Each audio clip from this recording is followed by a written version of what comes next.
আমাদের যখন 3 phase connection দেওয়া থাকে সেই ক্ষেত্রে একটা প্রবলেম দেওয়া ছিল যে 150 kilovolt ampere back of pointer connected step down transformer এই রিলেটেড একটা ম্যাথমেটিক্যাল প্রবলেম ছিল। তো এইখান থেকে হচ্ছে আমাদের সলভ করার জন্য 4টা ফর্মুলা ইউজ করতে হয়েছিল, ঠিক না?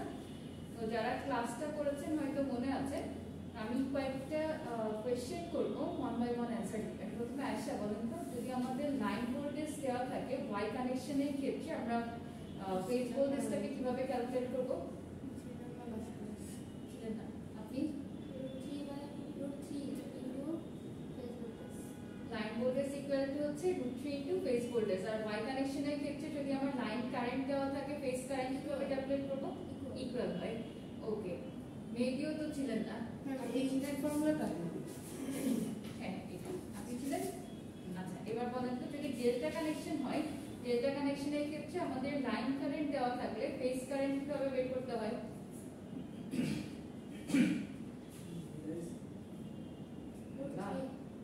√3 ইনটু ফেজ কারেন্ট। আচ্ছা, এটাকে একদম ইজি ভাবে মনে রাখার একটা প্রসেস বলে দিয়েছিলাম না, যে আমরা হচ্ছে একটা শুধু খেয়াল রাখবো, লাইন ভোল্টেজের সাথে ফেজ ভোল্টেজের যে রিলেশন ওয়াই কানেকশনের ক্ষেত্রে বাই ডিফল্ট অন্যান্যগুলোকে আমরা ক্যালকুলেট করতে পারবো। ওকে, মেহেদি না কে যেন আমাকে বলেছিলেন যে পিডিএফ কপিটা আপলোড করে দেওয়ার জন্য, এটা পিডিএফ কপি আপনাদের গ্রুপে পোর্টালে আপলোড করে দেওয়া আছে, একটু খেয়াল করেন। ফর্মুলাটা ওটা থেকে বাকিগুলো সবটা আমরা দেখাচ্ছি আরেকবার, যেহেতু বেশ কয়েকটি ক্লাসে ছিলেন না, আমি একবার বলে দিচ্ছি। ম্যাম অনেকগুলো স্লাইড তো আপলোড করেছেন, লাস্টে কোন স্লাইড? গতকালকে যেটা আপলোড করছি একদম শেষে, ওই যে এনার্জি কনভার্সন 1 ফাইনাল লেখা মনে হয় ছিল, এটাতে আপনাদের এই যে কোশ্চেন প্যাটার্নগুলো দেখাচ্ছিলাম না, ওই কোশ্চেন প্যাটার্ন আছে আর একটার মধ্যে কয়েকটা সলভ দেওয়া আছে। আচ্ছা ম্যাম, এই ওয়াই কানেকশনে এই লাইন ভোল্টেজটা এটা 440 ভোল্টেজ দেখায়, মানে ফেজ ভোল্টেজের চেয়ে 1/√3 গুণ লাইন ভোল্টেজ। লাইন ভোল্টেজ হচ্ছে ফেজ ভোল্টেজের √3 গুণ না, যখন হচ্ছে ওয়াই কানেকশন হবে তখন আমাদের ফর্মুলাটা হলো line voltage is equal to √3 into phase voltage. G ma'am, সেটাই। এখন এর ক্ষেত্রে আবার ওই যে ডেল্টা কানেকশনের ক্ষেত্রে লাইন ভোল্টেজ ফেজ ভোল্টেজ সমান। হ্যাঁ, এখন এটাতে কি কোনো সিরিজ প্যারালালের মধ্যে এই ধরনের কোনো কাজ করে কি? যেমন লাইন ভোল্টেজ তো ফেজ টু ফেজ যে ভোল্টেজ, দুইটা ফেজের মধ্যে যে ভোল্টেজ পার্থক্য এটা হলো লাইন ভোল্টেজ। হ্যাঁ, আর ফেজ ভোল্টেজ হলো ফেজ আর নিউট্রাল। এখন ওয়াই কানেকশনে হলো দুইটা ভিন্ন আসতেছে, একটা হচ্ছে √3 গুণ, কিন্তু ডেল্টা কানেকশনের ক্ষেত্রে আবার ডেল্টা কানেকশনটা থাকে আমাদের হচ্ছে মেইনলি এইভাবে। তো এর কারণে হলো আমাদের যখন লাইন ভোল্টেজটা আমরা যেটাকে পাই ওইটাই ফেজ ভোল্টেজের সমান হয়। কারণ ডেল্টা কানেকশনে কোনো নিউট্রাল পয়েন্ট নাই না, এইজন্য কি ইকুয়াল সেম হবে। আর ইকুয়েশন কি বলেন? কারেন্টের ক্ষেত্রে ভাগ হয় কি জন্য? কারেন্টের ক্ষেত্রে নরমালি যখন আমরা সিরিজ প্যারালাল সার্কিটটা কনসিডার করি, ধরেন সিরিজ সার্কিটে আমাদের কি হচ্ছে, পুরো সার্কিটের মধ্যে দিয়ে সেম পরিমাণ কারেন্ট ফ্লো হয় কিন্তু ভোল্টেজ ড্রপটা হচ্ছে ডিফারেন্ট হয়। আর প্যারালাল সার্কিটের ক্ষেত্রে যখন আমরা চিন্তা করছি তখন হচ্ছে আমাদের কারেন্টটা ডিভাইড হয়ে যাচ্ছে, ভোল্টেজটা সেম থাকতেছে। দ্যাট মিন্স হলো যখন আমার কারেন্ট সেম তখন ভোল্টেজটা ডিফারেন্ট, ভোল্টেজ সেম যখন হচ্ছে কারেন্ট ডিফারেন্ট। এখানেও জিনিসটাকে এবার মনে রাখতে পারেন যে লাইন ভোল্টেজের ক্ষেত্রে যদি ওয়াই কানেকশন হয় তখন ফেজ ক্যালকুলেট করতে গেলে √3 দিয়ে মাল্টিপ্লাই করা লাগে, আর কারেন্টের সময় আমার দুইটাই সেম থাকবে। আর জাস্ট এর অপোজিট কনসেপ্টটা হচ্ছে ডেল্টার জন্য। ঠিক আছে ম্যাম, আমি মানে জানতে চাইছিলাম যে কারণটা কি, কারণ বিভক্ত হয় কি, এটা কি কোনো কারণ আছে? আচ্ছা, এটার কারণটা দেখাতে গেলে আপনাদের ওই যে ফুল যে 3 ফেজের কানেকশন আছে না, ওই টপিকে এখন যাইতে হবে, কিন্তু ওই টপিকটা এর মধ্যে ইনক্লুডেড না, ওই জন্য আমি ডিটেইলসটাতে যাই না। আচ্ছা, তাহলে আমাদের হচ্ছে ওই আয়শা খেয়াল করেন, প্রথমে যে কথাটা লাস্ট ক্লাসে বলেছিলাম লাইন ভোল্টেজের সাথে ফেজ ভোল্টেজ √3 ওয়াই এর জন্য, আর যখনই এরকম হবে কারেন্টটা তাহলে কি হবে, আমার এর পার্সপেক্টিভে কারেন্ট সেম হওয়া উচিত, তাই না? I line is equal to I phase। আর যখন আপনি ডেল্টা কানেকশনে যাবেন সিম্পলি এর অপোজিটটা, ঠিক আছে? যে সিরিজ প্যারালাল ওইভাবে মনে রাখতে পারেন, সিরিজের মধ্যে কি হয়, যখন কারেন্ট সেম থাকে ভোল্টেজটা ডিভাইড হয়ে যায়, আর যখন ভোল্টেজ সেম থাকে কারেন্ট ডিভাইড হয়ে যায়। তাহলে ওভাবে একটু মনে রাখবেন যে এখানে যখন আমার ভোল্টেজটা সেম হচ্ছে তাহলে ডেল্টা কানেকশনের ক্ষেত্রে জাস্ট কারেন্টটা চেঞ্জ হবে, I line is equal to √3 into I face থাকবে। এই ফর্মুলাগুলো যদি পরীক্ষায় ভুল করেন তাহলে এই ম্যাথ আর জীবনেও মিলবে না। এখন যে ম্যাথটা গতদিন সলভ করিয়েছিলাম ওটা সবাই একটু ট্রাই করবেন, যারা ক্লাস করেন নাই তারা আমার কথা শুনেন, যারা ক্লাস করেছিলেন তারা সলভ করা শুরু করতে পারেন।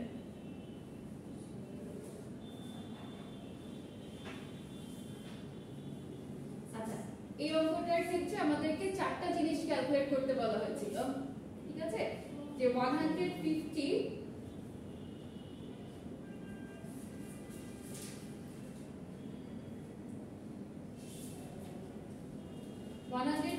kVA bank of Y delta connected step down transformer has an input line voltage of 4160 volt and an output line voltage of 240 volt. তাহলে কোশ্চেনে আমার যে দুইটা ভোল্টেজ গিভেন, দুইটাই কিসের ভোল্টেজ দেওয়া আছে? Line voltage, right? সো একটা ইনপুটের লাইন ভোল্টেজ দেওয়া যেটা হচ্ছে আমার 4160 আর একটা হচ্ছে আউটপুটের লাইন ভোল্টেজ দেওয়া আছে যেটা হলো 240। তো কি কি ক্যালকুলেট করতে বলা হয়েছে? First of all we have to calculate the band ratio, then transformer ratio, rated line and phase current for high side and rated line and phase current for low side. তো যারা class করেছিলেন এখানে আমি কয়েকবার এই জিনিসটা repeat করেছিলাম যে এই ভুলটা আবার কেউ করবেন না যে আমি সি তে যেই ভ্যালুটা পাচ্ছি ওই ভ্যালুটাকে আবার ডি তে অ্যাপ্লাই করব, এটা কিন্তু পসিবল না। কারণ একটা ব্যাপার লক্ষ্য করবেন, আমাদের ওয়াই কানেকশনের সময় লাইন আর ফেজের কারেন্ট কি হয়? সেম হয়। তাহলে আমার যেহেতু ওয়াই কানেক্টেড পার্টটা প্রাইমারি, আমি এই সাইডটা ক্যালকুলেট করার সময় কি কনসিডার করব? হাই সাইড ক্যালকুলেশনের সময় ওয়াই কানেকশন ধরে নিব। কিন্তু আমাকে যখন এই ডি ক্যালকুলেট করতে বলা হয়েছে তখন কোনটার পার্সপেক্টিভে? লো সাইডের জন্য। লো সাইড আবার কিসে আছে? ডেল্টাতে। সুতরাং আমি এইখান থেকে লাইন কারেন্ট যেটা পাবো একেই √3 দিয়ে গুণ করে ফেজ বের করে ফেলবো ডি তে। যদি কারোর মাথায় ভুলেও এই কাজটা করার ইচ্ছা আসে তাহলে কিন্তু অঙ্ক পুরোটাই ভুলে যাবে, কারণ আমার দুইটা দুই ভাবে কানেক্টেড, ঠিক আছে? সো আমি সি এর ডেটা এখানে কোনোভাবেই ডি তে অ্যাপ্লাই করতে পারবো না। তো প্রথমে যেহেতু আমাদেরকে এখানে ব্যান্ড রেশিও ক্যালকুলেট করতে বলা হয়েছে, জানতে হবে যে ব্যান্ড রেশিও জিনিসটা কি। So the band ratio is the ratio of high side to low side line voltage. That means দুইটা ভোল্টেজের যে রেশিও, লাইন ভোল্টেজের রেশিও, এটাকে আমরা বলি হচ্ছে ব্যান্ড রেশিও। তো প্রথমে হচ্ছে এটা ক্যালকুলেট করার জন্য আমার হাই সাইডের যে লাইন ভোল্টেজ ছিল এটাকে লো সাইডের লাইন ভোল্টেজ দিয়ে ডিভাইড করে দিলেই এই নাম্বারের ক্যালকুলেশন শেষ। বি তে ক্যালকুলেট করতে বলা হয়েছে ট্রান্সফরমার রেশিও। এখন বলেন তো ট্রান্সফরমার রেশিও কিভাবে বের করে?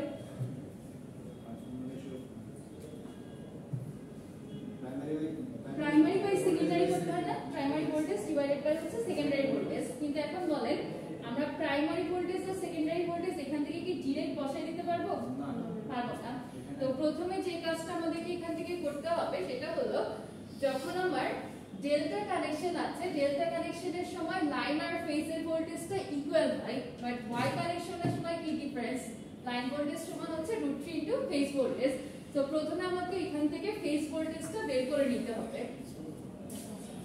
প্রথমে এই যে ভ্যালুটা দেওয়া আছে এই ভ্যালুর পার্সপেক্টিভে আপনাকে ফেজ ভোল্টেজটা বের করতে হবে, আর সেকেন্ডারির জন্য তো দুইটাই সেম আছে, দিয়ে তারপরে হলো সিম্পলি এই দুটাকে ডিভাইড করে দিলে আপনি এর যে ভ্যালুটা অর্থাৎ রেশিও, ট্রান্সফরমার রেশিওটা পেয়ে যাবেন। বোঝা গেল? আচ্ছা, তাহলে ফার্স্টে এ আর বিটা সবাই সলভ করা শুরু করেন তো। যারা ক্লাস করেছিলেন তারা না দেখে করবেন, আর যারা ক্লাস করেননি তাদেরকে তো মাত্র বোঝাই দিলাম, তাও কোনো কনফিউশন থাকলে কোশ্চেন করবেন। ব্যান্ড রেশিওটা কি? লাইন আর ফেজ ভোল্টেজ। ব্যান্ড রেশিও হচ্ছে আপনার হাই সাইড আর লো সাইডের যে লাইন ভোল্টেজটা আছে না ওই দুটোর রেশিও, লাইন ভোল্টেজের রেশিও। হাই সাইড আর লো সাইড মানে প্রাইমারি আর সেকেন্ডারি। প্রাইমারি আর সেকেন্ডারি লাইন ভোল্টেজের রেশিওটাকে আমরা বলি হচ্ছে ব্যান্ড রেশিও।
ফাস্ট ক্যালকুলেট করতে হবে। আজকে অনেক কিছু টপিক আপনাদেরকে শেষ করা লাগবে। মঙ্গলবার দিন একদম A to Z পুরোটার উপরে ক্লাস টেস্ট হবে।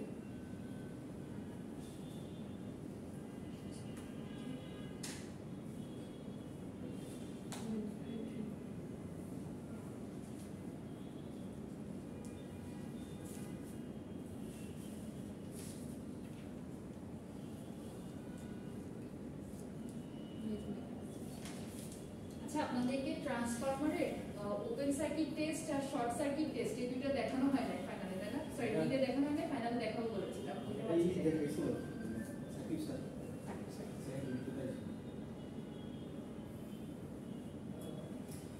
শেষ হয়েছে সবার? আচ্ছা, তাহলে ক্যালকুলেশনটা তো আশা করি সবাই পারবেন, রাইট? তাহলে আমি টাইম ওয়েস্ট না করে সি তে চলে যাই। সি নাম্বার এখানে কি বের করতে বলা হয়েছিল? Rated line and phase current for high side. তো আমাদেরকে প্রথমে একটা জিনিস মাথায় রাখতে হবে, এখানে হাই সাইড আর লো সাইড কোনটা কিভাবে কানেক্টেড আছে। হাই সাইড মিন্স হচ্ছে প্রাইমারি, কি ধরনের কানেকশন? Y connection. আর ওয়াই কানেকশনের ক্ষেত্রে আমার ইকুয়েশনটা কি ছিল? লাইন কারেন্ট আর ফেজ কারেন্টের ভ্যালু হচ্ছে সেম হবে। তাহলে এখানে আমাদের কেভিএ রেটিংটা দেওয়া আছে, এখান থেকে প্রথমত যে কাজটা করতে হবে, এই ইকুয়েশনটাকে অ্যাপ্লাই করে আপনাদেরকে প্রথমে লাইন কারেন্টটা ফাইন্ড আউট করে নিতে হবে। যে কি বলেন, ট্রান্সফরমার রেশিওটা কি সবসময় ফেজ ভোল্টেজ মানে ফেজ থেকে বের করতে হবে, লাইন থেকে বের করতে হবে না? যখন আপনি ব্যাংক রেশিও বের করবেন তখন লাইন ভোল্টেজ দিয়ে, আমি ট্রান্সফরমার রেশিও কারেন্ট দিয়ে বের করি, তাহলে কি ফেজ কারেন্ট নাকি line current?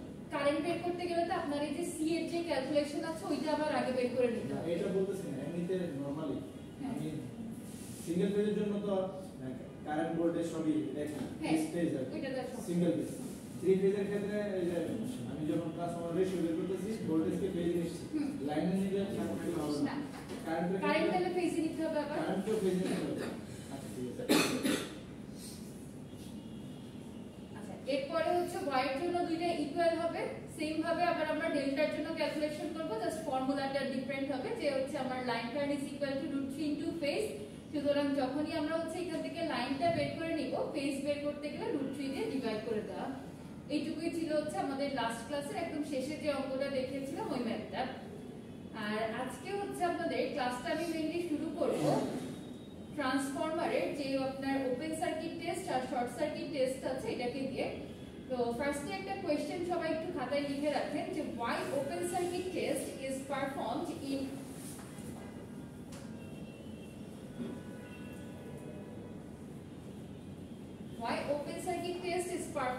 on low voltage side and short circuit test on high voltage side of transformer.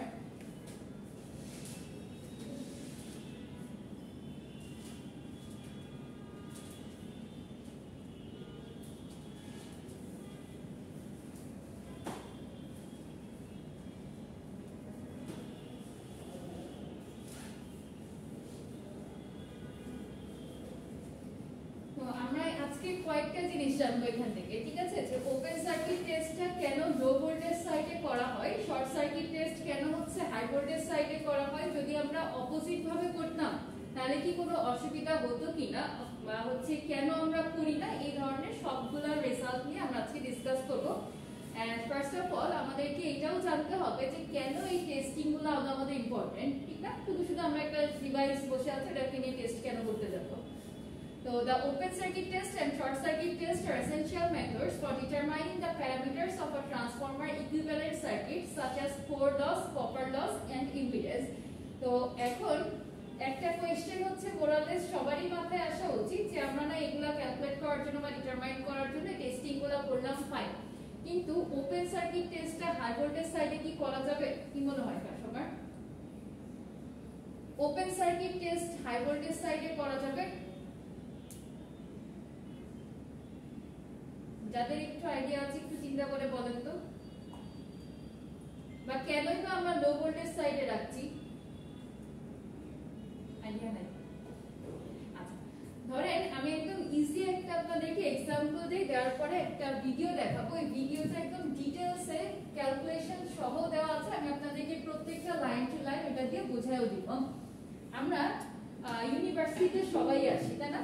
এখন ধরেন আমার একটা রুট আছে, এটা আমার বাসা, আর এটা আমার হচ্ছে ক্যাম্পাস। আমি এখানে ডিরেক্টও আসতে পারি একটা রুট দিয়ে, আরেকটা হতে পারে আমি এইরকম ভাবে আসবো, ঠিক আছে। সো এই পথে যদি আসতে চাই তাহলে আমার পসিবিলিটি বা চান্সেস আছে, কারণ রোডটা আপনার একটু খারাপ, অ্যাক্সিডেন্ট হওয়ার বা বিভিন্ন টাইম বেশি লাগার অনেক ধরনের পসিবিলিটি আছে। আর এখান থেকে যদি আমি আসি তাহলে হচ্ছে আমি সেফলি আসার চান্সেস আমার অনেক বেশি থাকবে। সো আমি দুই ভাবেই তো আমার ডেস্টিনেশনে পৌঁছাইতে পারবো, ঠিক না? কিন্তু সবাই কোনটা চুজ করবে? অবভিয়াসলি এটা চুজ করবে, এটাকে বাদ দিয়ে দিবে, রাইট? এটা একদম ইজি ভাবে বললাম। তো আমাদের এই যে ট্রান্সফর্মার টেস্টিংগুলোর ক্ষেত্রে ওপেন সার্কিট এন্ড শর্ট সার্কিটের সময় অনেকটা এই ধরনের কিছু মানে ক্যারেক্টারিস্টিক্স পাবেন। ম্যাম ওপেন সার্কিট টেস্টটা বলতে কি বলেছে, কিভাবে করে দেখাবো সব। মানে ফার্স্ট কোশ্চেনটা শুধু ছিল যে হচ্ছে এটা কি কারো আইডিয়া আছে কিনা যে এটা যদি আমি হাই ভোল্টেজ সাইডে করি তাহলে কোনো অসুবিধা হতে পারে কিনা। শর্ট রাখা হয় হাই ভোল্টেজ সাইড, কারণ না, আপনার হচ্ছে যখন ওপেন সার্কিট করা হয় তখন সেকেন্ডারি সাইডটাকে আমরা ওপেন রেখে করি, আর যখন হচ্ছে আপনার এই শর্ট সার্কিট টেস্ট করা হয় তখন সেকেন্ডারিটাকে হলো আমরা শর্ট রেখে করি। বুঝতে পেরেছেন? মানে একবার ওপেন রেখে আমরা এই সাইডের প্যারামিটারগুলো দিয়ে মেজার করব, আর একবার হচ্ছে শর্ট রেখে এই সাইডের প্যারামিটারগুলো কানেক্টেড থাকে ওগুলো ওপেন রাখলে ইলেকট্রোম্যাগনেটিক ইন্ডাকশনের কারণে ওর মধ্যে যে একটা ইনডিউস ভোল্টেজ হবে এটা প্রাইমারি সাইডে একটা ইফেক্ট ফেলবে, এইজন্য ইফেক্টটা ফেলবে, সেটা ঠিক আছে। আর একটা মেইনলি যেটা সমস্যা হয় কিছুটা সেফটি কনসিডারেশনের জন্য আমরা এই কাজটা করতে পারি না। আরেকটা হচ্ছে আপনার যে ডিভাইসগুলো এখানে দরকার করবে ওই ডিভাইসগুলো অতটা অ্যাভেলেবল না, বা অ্যাকুরেসিটাও আমাদের আসবে না এখান থেকে। সেকেন্ডারি ইনডিউস ভোল্টেজটা এক্স্যাক্টলি। আমরা হচ্ছে দাঁড়ান একটা মিনিট, আমি পার্ট টু পার্ট যাই। তাহলে কি আমি একদম জিরো থেকে স্টার্ট করলাম, ধরে নিচ্ছি যে কারো আইডিয়া নেই, এরকম ভাবে শুরু করি, ওকে?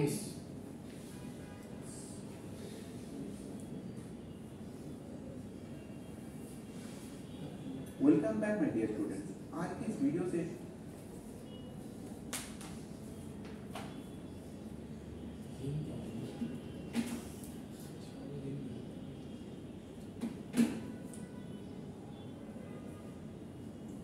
देखेंगे ओपन सर्किट टेस्ट हमेशा एलबी साइड में और शॉर्ट सर्किट टेस्ट हमेशा एचबी साइड में क्यों किया जाता है।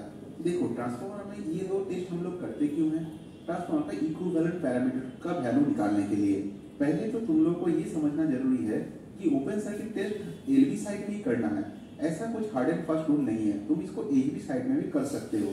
अब सोचो ये तुम्हारा घर है और ये है कॉलेज, तो ये कॉलेज जाने के लिए दो रास्ता अवेलेबल है, एक तो ये सीधा और दूसरा ये टेढ़ा मेढ़ा रास्ता। तो कोई भी रास्ता तुम अपनाओगे कॉलेज तक पहुंच ही जाओगे, लेकिन ये सीधा रास्ता जाना थोड़ा आसान पड़ेगा और ऐसे टेढ़ा मेढ़ा रास्ता तुम फॉलो करेगा तो टाइम ज्यादा लगेगा, तो डिफिकल्ट होगा। तो ये सिमिलर प्रॉब्लम फंसता है इस केस में भी। ओपन सर्किट टेस्ट या शॉर्ट सर्किट टेस्ट तुम कोई भी साइड में कर सकते हो, उससे इक्विवेलेंट पैरामीटर का वैल्यू भी सेम ही आएगा। लेकिन कुछ रीजन के कारण ओपन सर्किट टेस्ट को एलबी साइड में करना और शॉर्ट सर्किट टेस्ट को एचबी साइड में करना इजी होता है। और इजी क्यों होता है यही आज समझना है। पहले थोड़ा ब्रीफली ओपन सर्किट टेस्ट और शॉर्ट सर्किट टेस्ट में होता क्या है समझ लेते हैं।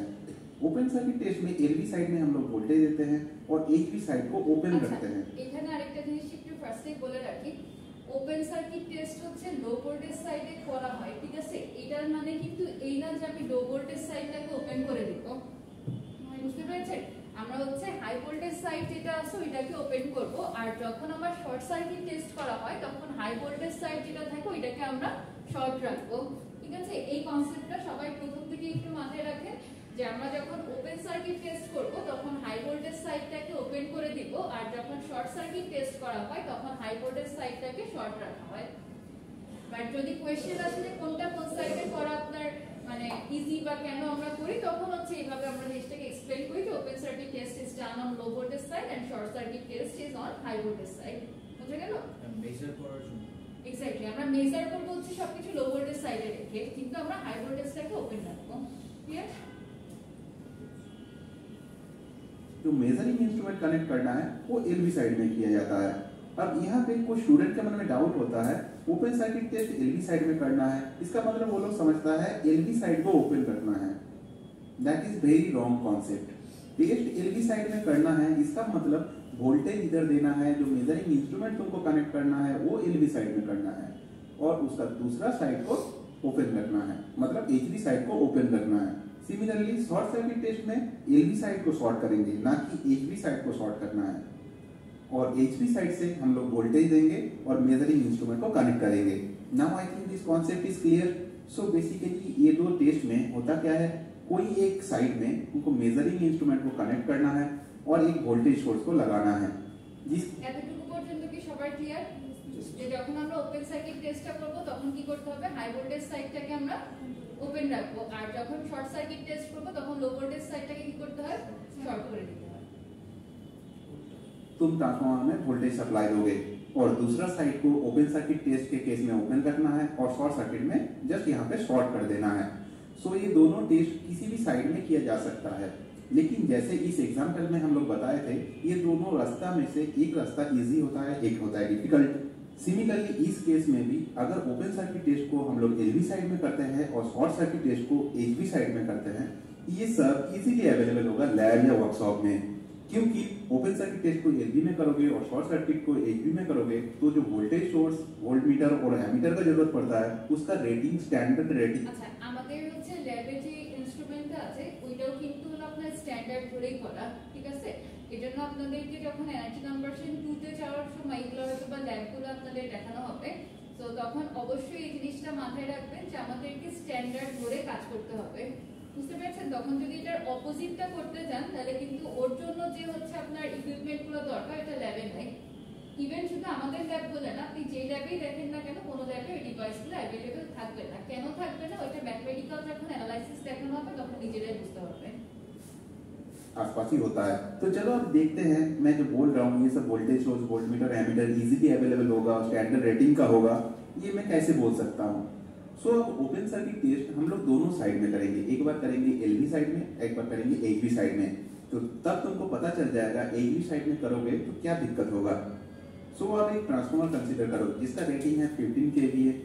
सो एलवी साइड का वोल्ट আচ্ছা, এবার একটা ছোট কোশ্চেন আছে, বলেন তো এখানে আমাদের হলো 15 kVA দেওয়া আছে রেটিং, ঠিক না? হাই ভোল্টেজ সাইডেরটা কত দেওয়া আছে, 3300 ভোল্ট, আর লো ভোল্টেজ সাইডে হলো 230 ভোল্ট। তাহলে এখান থেকে আমাকে লো ভোল্টেজ সাইড আর হাই ভোল্টেজ সাইডের কারেন্টটা ক্যালকুলেট করে দেন তো সবাই। সুযোগ পি করতে গিয়ে ওই ওটা তো জাস্ট মাল্টিপ্লাই করবেন, ডিভাইড না গুণ করে দিলে পি করতে গিয়ে আপনার এখানে ভোল্টেজ আছে আর পি এর ভ্যালুটা দেওয়া আছে, তাহলে কারেন্ট কি মাল্টিপ্লাই করতে হবে, ডিভাইড করা হবে, করে দেখেন কত আসে, 65 লো ভোল্টেজেরটা আসে 65, হাই ভোল্টেজের জন্য 4.5। এখন একটা জিনিস মাথায় রাখবেন, আমাদের যখন হচ্ছে এই নাম্বার অফ টার্নস গুলো দেখাবেন পরীক্ষার সময়, অবশ্যই খেয়াল করে লো ভোল্টেজ সাইডে আমার নাম্বার অফ টার্নস কি হয়, কম থাকে, হাই ভোল্টেজ সাইডে হচ্ছে নাম্বার অফ টার্নস বেশি থাকে। এই জিনিসগুলো ডায়াগ্রামে যাতে ঠিকভাবে দেখেন এটা একটু এনশিওর করতে হবে।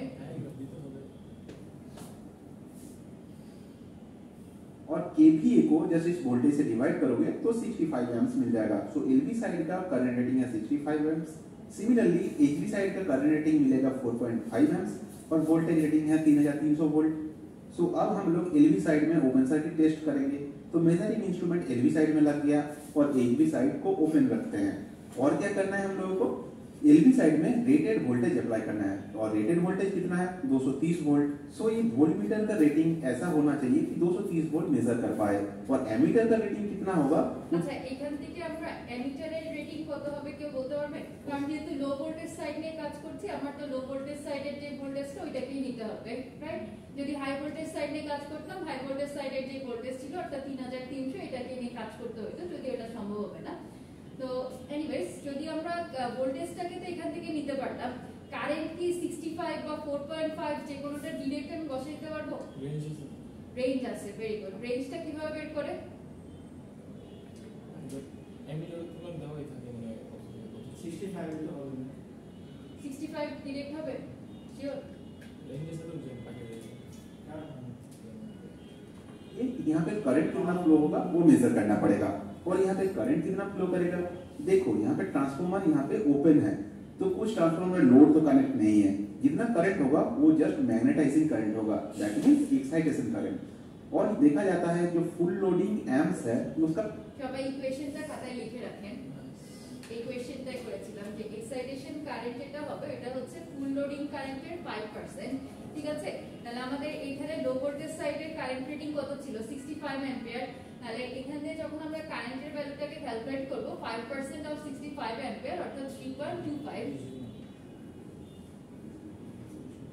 ইকুয়েশনগুলো নোট করেন, এখানে যেরকম ভাবে ডায়াগ্রামটা ড্র করা আছে সেম ভাবে ডায়াগ্রামটা খাতায় ড্র করে রাখেন।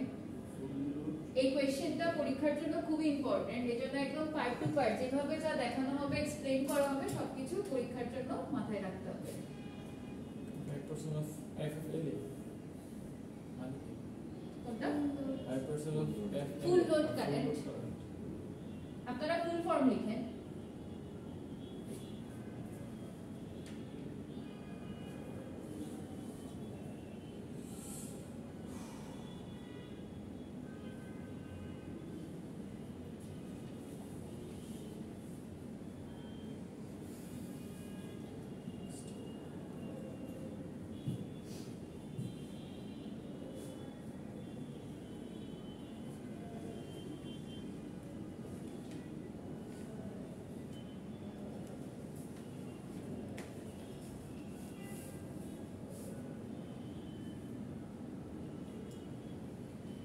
আমরা যেহেতু লো ভোল্টেজ সাইডে ক্যালকুলেট করছি, ভোল্টেজের ভ্যালু ছিল হচ্ছে 230 ভোল্ট, আর যখন কারেন্ট ক্যালকুলেট করব তখন ফুল লোড যে কারেন্টটা দেওয়া আছে ওর 5% নেওয়া লাগবে। In that case 5% of 65 ampere, এটা ক্যালকুলেট করলে আসবে হচ্ছে 3.25 অ্যাম্পিয়ার।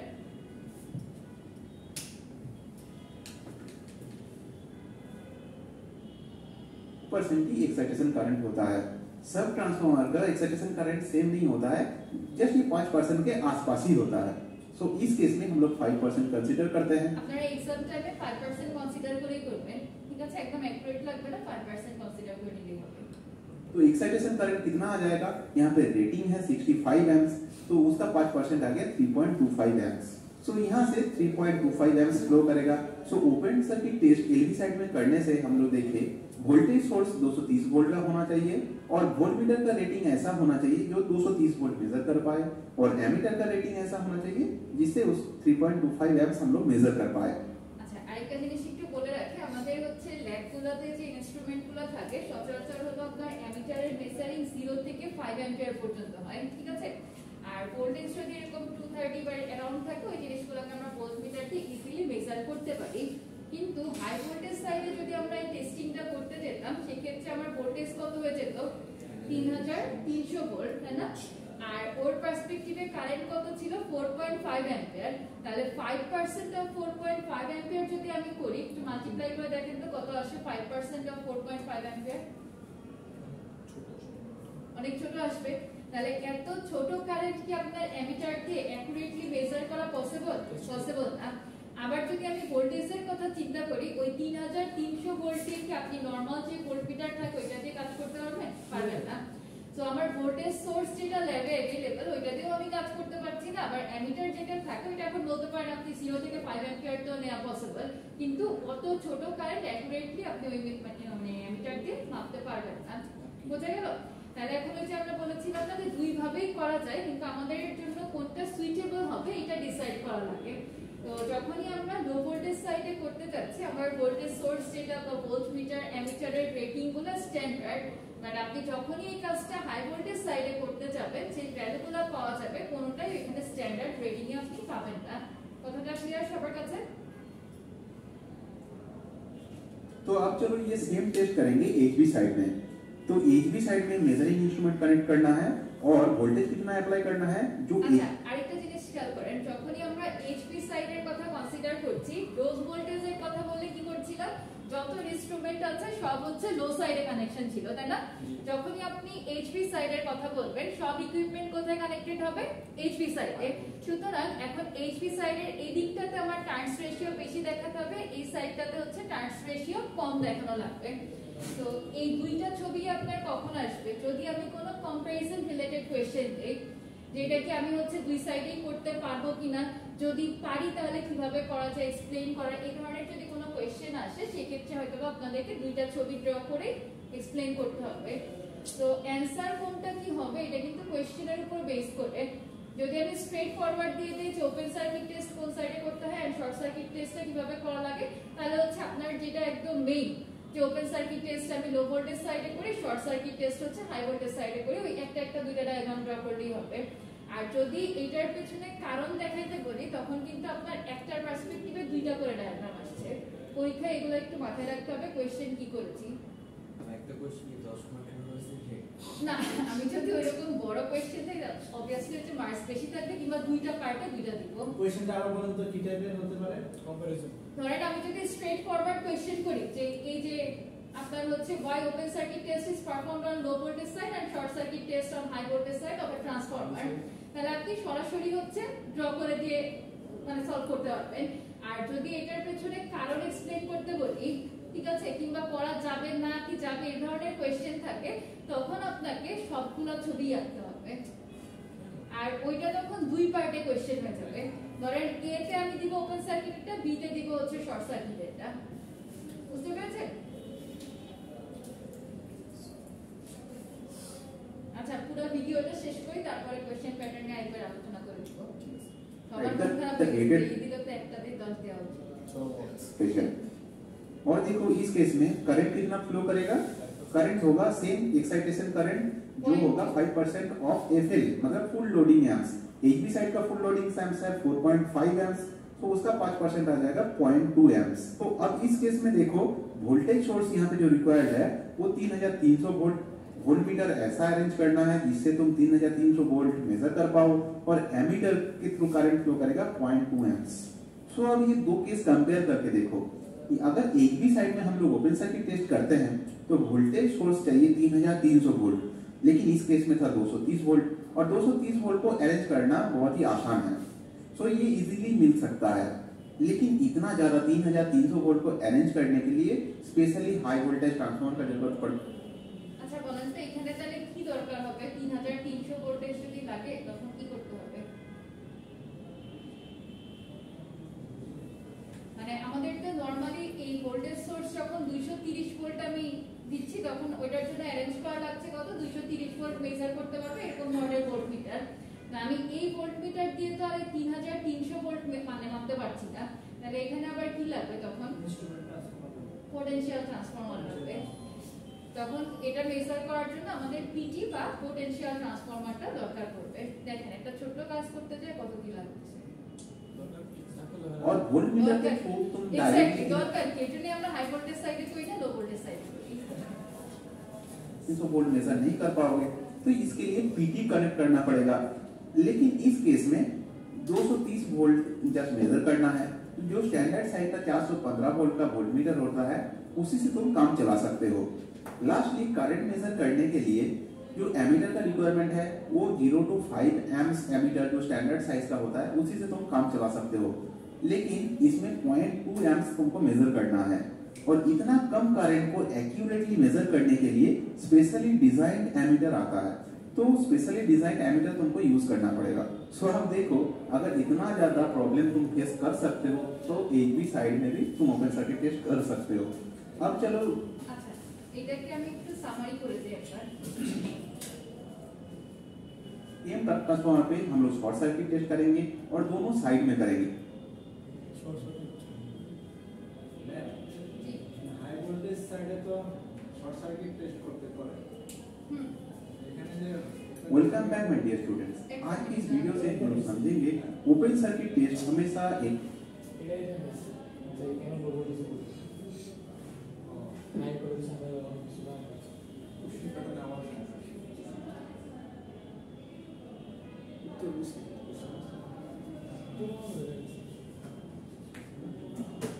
উত্তর বুঝতে পারছি।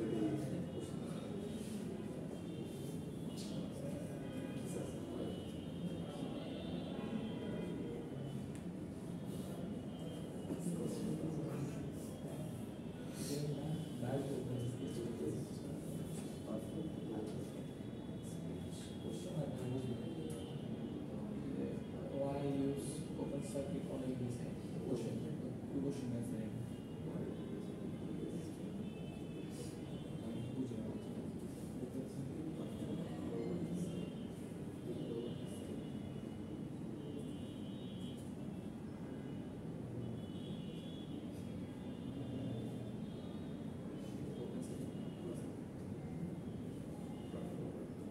দুইটা ম্যাথ দেখে ওই শেষে ইলাবোরেট করতে হবে হ্যাঁ যে শেষে বলতে হবে যেহেতু হাইয়েস্ট তারপর ট্রান্সফর্মার অথবা স্পেশাল এমিটার আবার যে প্রবলেমগুলো আছে সবগুলো যখন এখানে ডিফাইন করে দিয়ে তখন বলা লাগবে সেটার জন্য আমরা হলো হাই ভোল্টেজে না করে লো ভোল্টেজ সাইড শুধু পিটি দরকার হয় বলে আমার শুধুমাত্র পিটি বলেও না, কিন্তু এখানে আপনার হচ্ছে পিটি দরকার হচ্ছে, তারপরে যে কারেন্টটা মেজার করার জন্য ওইটা তো নরমাল এমিটার দিয়ে করতে পারবেন না, আবার স্পেশাল এমিটার অ্যারেঞ্জ করতে হবে এটার জন্য। এটা কোনো নাম আছে না না স্পেশাল এমিটার মানে যে কারেন্টটা হচ্ছে একদম ছোট কারেন্ট যেটা মেজার করতে পারে।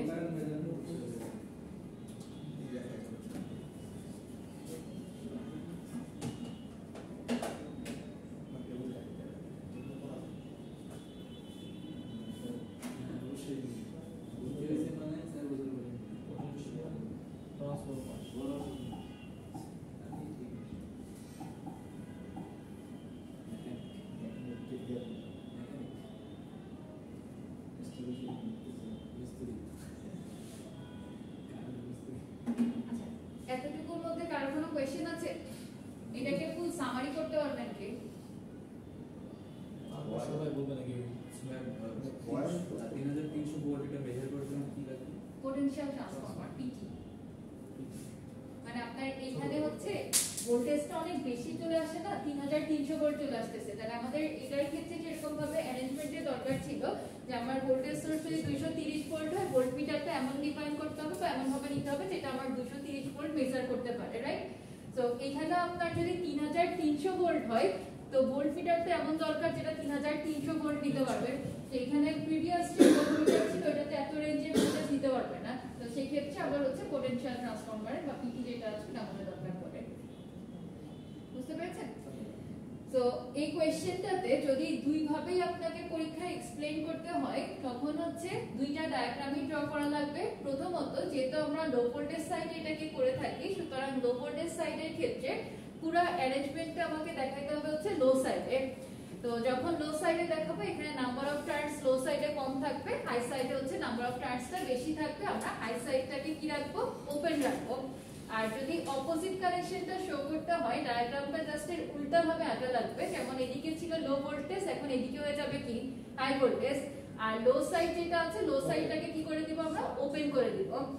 তাহলে এবার ক্যালকুলেশনের দিকে যদি আমরা একটু খেয়াল করি, লো সাইডের ক্ষেত্রে আমার কারেন্ট রেটিং ছিল 65 অ্যাম্পিয়ার আর হাই সাইডের সময় কারেন্ট রেটিং ছিল 4.5 ampere. So first of all আমাদেরকে এখান থেকে ফাইন্ড আউট করতে হবে যে এই কারেন্ট কত এখান থেকে ফ্লো করবে। সো কারেন্ট কত ফ্লো করে, যেই ভ্যালুটা আমরা এখানে জানি ফুল লোড কারেন্ট তার 5% কারেন্ট হচ্ছে আমরা অন এন্ড अराउंड 5% কনসিডার করে নেই যে 5% এখান থেকে ফ্লো করতে হবে। তাহলে 65 এর 5% আসলে হচ্ছে আমার 3.25 অ্যাম্পিয়ার, যেটা একটা স্ট্যান্ডার্ড রেঞ্জের মধ্যে থাকে। ওকে, সো এখানে আমার ভোল্টেজটাও স্ট্যান্ডার্ড রেঞ্জে আছে, সিমিলারলি কারেন্টও হচ্ছে আমরা যে 3.25 অ্যাম্পিয়ার পেলাম ওইটাও একটা স্ট্যান্ডার্ড। বাট যখনই আমরা হাই সাইডের ভ্যালুগুলোকে কনসিডারেশনে আনছি ভোল্টেজের মানটা অনেক বেশি আবার কারেন্টের ভ্যালুটা অনেক কম, তো যার জন্য আমরা প্রবলেমটা বুঝতে পারলাম। এত প্রবলেম ফেস করেও যদি কেউ এটা করতে চায় তাহলে সে হচ্ছে হাই সাইডে দিয়ে মেজার করতে হবে, বাট এটা সচরাচর কেউ করে না। বুঝে গেল? নেক্সট হচ্ছে আমরা দেখব শর্ট সার্কিট টেস্ট। একটু প্রশ্ন ছিল, হ্যাঁ স্যার, আমরা এই টেস্টটা কেন করি? ওইটা একদম শুরুতেই বললাম না যে আমাদের এই টেস্টটা করার জন্য হচ্ছে কয়েকটা কারণ আছে। যেমন আপনার প্রথমে হচ্ছে ইম্পিডেন্স, এই যে ইকুইভ্যালেন্ট সার্কিট, তারপর কপার লস, কারেন্ট লস, এগুলো সবই হচ্ছে ক্যালকুলেট করতে পারবেন। কারেন্ট লস আর কোর লস কত লস আছে? আরে 5% কেন আসে এই লোডে? 5% এটা হচ্ছে ফিক্সড না যে 5%ই আসবে, বাট আমরা অ্যারাউন্ড ধরে নেই হচ্ছে যে এক্সাইটেশন কারেন্টটা সব সময় ফুল লোড কারেন্টের 5% এর কাছাকাছি হয়, একটু কম বেশি হইতে পারে। 65 এ কেন দেন না? কোনটা 65? না না 65 তো আপনি দিতে পারবেন না, কারণ যখন আপনি ওপেন রাখতেছেন ওপেন সার্কিটের মধ্যে দিয়ে কি কোনো কারেন্ট নরমালি ফ্লো করে না, তা তো করে না। তাহলে আপনি রেটেড কারেন্ট যেটা আছে ওইটাই তো এখান থেকে পাস করাতে পারবেন না। তাহলে এর একটা এক্স্যাক্টলি একটা সার্টেন অ্যামাউন্ট হচ্ছে আমরা পাস করাবো। তাহলে এটা কত করাইতে হয়, মানে আপনি অ্যাপ্রক্সিমেটলি আমরা হিসাবে সুবিধার্থে ধরে নেই 5%, কিন্তু 5% একটু কম বেশি হইতে পারে।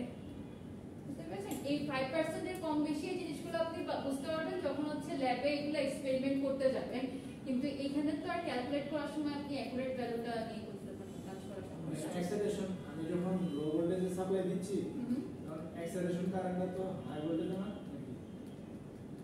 না, হাই ভোল্টেজ সাইডটাকে তো আমি ওপেনই রেখে দিচ্ছি। লো ভোল্টেজ সাইডের এইখানের যে কারেন্টটা ওইটা হচ্ছে যে এক্সাইটেশন কারেন্ট। যদি আমরা ওপেন না থাকতো তাহলে 60 দিতে পারতাম। হ্যাঁ, ওপেন না থেকে এটা যখন শর্ট হয়ে যাবে তখন দেখবেন কারেন্ট হচ্ছে যে পরেরটাতেই দেখবেন, যখন যে হাই ভোল্টেজ সাইডে আমার করতে হয় তখন কারেন্ট যেটা আছে এটি আমরা পাস করে ভোল্টেজটা আবার ওই রেটেড ভোল্টেজের 5% নিয়ে কাজ করা লাগে। 300 वोल्ट को अरेंज करने के लिए না এটা হাই ভোল্টেজের কি সমস্যা হচ্ছে আমি এটা বুঝতে পারছি না। বললাম ওপেন সার্কিট ভোল্টেজ এই যে হাই ভোল্টেজেতে এগুলো সবই প্রবলেম। আপনার ভোল্টেজটা অনেক বেশি দেওয়া লাগছে, কারেন্টের ভ্যালুটা অনেক কম হয়ে যাচ্ছে, যেগুলো আপনার স্ট্যান্ডার্ড অ্যাভেলেবল যে ডিভাইসগুলো ওইটাতে মেজার করা সম্ভব হয় না। বুঝতে পারছেন? আর আপনি যখনই লো ভোল্টেজ সাইড নিয়ে কাজ করছেন তখন এই যে এই ভ্যালুগুলো আমরা ক্যালকুলেট করে পেলাম না, 230 ভোল্ট 3.25 অ্যাম্পিয়ার, তো আমাদের ল্যাবে যে ডিভাইসগুলো অ্যাভেলেবল থাকে ওইটা দিয়ে হচ্ছে আপনি এইগুলো মেজার করতে পারবেন ইজিলি। আর এটা তো মেজার করা যায় না তা না, কিন্তু ওই যে আবার স্পেশাল অ্যারেঞ্জমেন্ট দরকার লাগে। स्पेशली हाई वोल्टेज ट्रांसफार्मर का जरूरत पड़ेगा और वोल्टमीटर के थ्रू तुम डायरेक्टली 3300 वोल्ट मेजर नहीं कर पाओगे, तो इसके लिए पीटी कनेक्ट करना पड़ेगा। लेकिन इस केस में 230 वोल्ट जस्ट मेजर करना है, तो जो स्टैंडर्ड साइज का 415 वोल्ट का वोल्टमीटर होता है उसी से तुम काम चला सकते हो। लास्टली करंट मेजर करने के लिए जो एमीटर का रिक्वायरमेंट है वो 0 to 5 एम्प्स एमीटर जो स्टैंडर्ड साइज का होता है उसी से तुम काम चला सकते हो, लेकिन इसमें 0.2 एम्प्स तुमको मेजर करना है। और इतना कम करंट को एक्यूरेटली मेजर करने के लिए स्पेशली डिजाइंड एमीटर आता है, तो स्पेशली डिजाइन एमीटर तुमको यूज करना पड़ेगा। सो अब देखो, अगर इतना ज्यादा प्रॉब्लम तुम फेस कर सकते हो तो एक भी साइड में भी तुम ओपन सर्किट टेस्ट कर सकते हो। अब चलो उसी सेम ट्रांसफार्मर पे हम लोग शॉर्ट सर्किट टेस्ट करेंगे और दोनों साइड में करेंगे।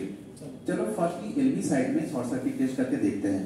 तो मेजरिंग इंस्ट्रूमेंट हम लोग एलबी साइड में लगा दिए और यहाँ একটা জিনিস খেয়াল করেন, আমরা হচ্ছে নরমালি এটা করার জন্য কোনটা ছিল যে আমার শর্ট সার্কিট টেস্ট হচ্ছে হাই ভোল্টেজ সাইডে করা হয়, ঠিক না?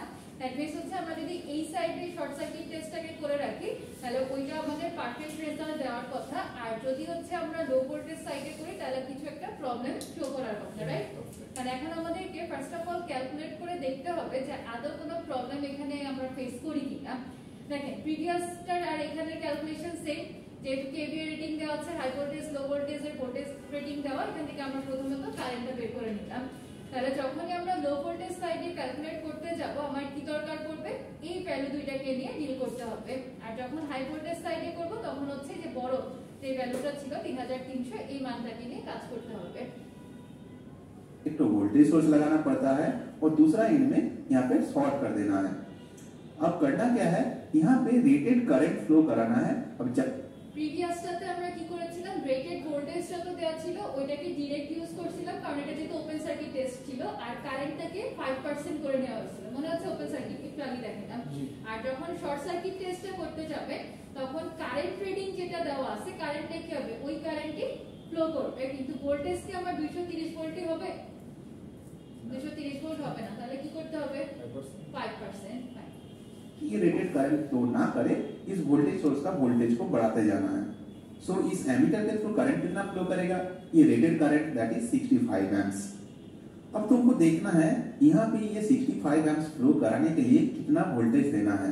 আচ্ছা, যখন আপনারা ল্যাব এক্সপেরিমেন্টটা করবেন তখন বেসিক্যালি এই কাজটা করতে পারবেন যে 65 অ্যাম্পিয়ার ফ্লো করানোর জন্য আপনার কত ভোল্টেজ লাগছে এটা আপনারা মানে কি বলে নব ঘুরে ঘুরে দেখতে পারবেন, কিন্তু যখন ক্যালকুলেট করবেন তখন তো আমাকে একটা অ্যাপ্রক্সিমেট ধরে নিয়ে ক্যালকুলেশনটা করা লাগবে, রাইট? ওইটার জন্যই মূলত সূত্রটা। इस केस में देखा जाता है अगर 10% ऑफ रेटेड वोल्टेज हम लोग यहाँ पे अप्लाई करते हैं तो रेटेड करंट यहाँ से फ्लो कर जाता है। सो यहाँ पे हम लोग को कितना वोल्टेज देना पड़ेगा, 10% ऑफ रेटेड वोल्टेज कितना है 230 वोल्ट। So 10% of 230 volt. তাহলে এই ইকুয়েশনটা লিখে রাখে যে লো ভোল্টেজ সাইডের ভোল্টেজটা আমরা ক্যালকুলেট করতে চাইলে যে ভোল্টেজ রেটিংটা দেওয়া আছে এটা 10% দেওয়া লাগবে।